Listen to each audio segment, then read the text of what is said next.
The St. John of Damascus Orthodox Educational Initiative presents the Damascene Podcast.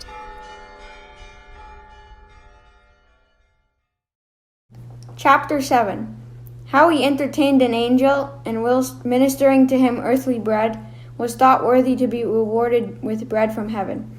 Some years after, it pleased King Alfred, for the redemption of his soul, to grant to Abbot Etta a certain tract of country called Innerhippum, in which to build a monastery. The abbot, in consequence of this grant, erected the intended building, and placed therein certain of his brother monks, among whom was Cuthbert, and appointed for them the same rules and discipline which were observed at Melrose.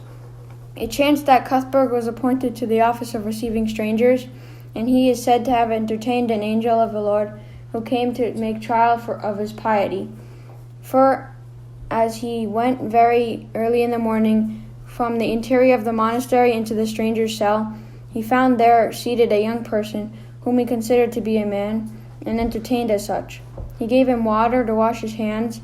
He washed his feet himself, wiped them, and humbly dried them in his bosom. After which he entreated him to remain till the third hour of the day, and take some breakfast, lest if he should go on his journey fasting, he might suffer from hunger and the cold of the winter. For he took him to be a man, and thought that a long journey by night and a severe fall of snow had caused him to turn in thither in the morning to rest himself. The other replied that he could not tarry, for the home to which he was hastening lay at some distance. After much entreaty, Cuthbert adjured himself in God's name to stop, and as the third hour was now come, prayer over, and it was time to breakfast, he placed before him a table with some food, and said, I beseech thee, brother, eat and refresh thyself, whilst I go and fetch some hot bread, which must now, I think, be just baked.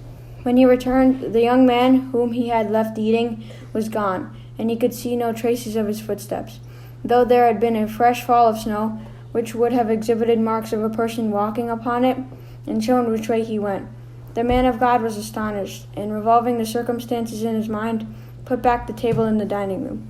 Whilst doing so, he perceived a most surprising odor and sweetness, and looking round to see from what it might proceed, he saw 3 white loaves placed there, of unusual whiteness and excellence. Trembling at the sight, he said within himself, I perceive that it was an angel of the Lord whom I entertained, and that he came to feed us, not to be fed himself. Behold, he hath brought such loaves as this earth never produced. They surpass the lily in whiteness, the rose in odor, and honey in taste. They are, therefore, not produced from this earth, but are sent from paradise. No wonder that he rejected my offer of earthly food, when he enjoys such bread as this in heaven.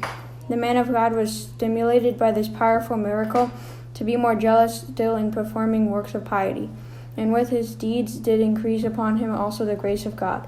From that time he often saw and conversed with angels, and when hungry was fed with unwonted food furnished direct from God.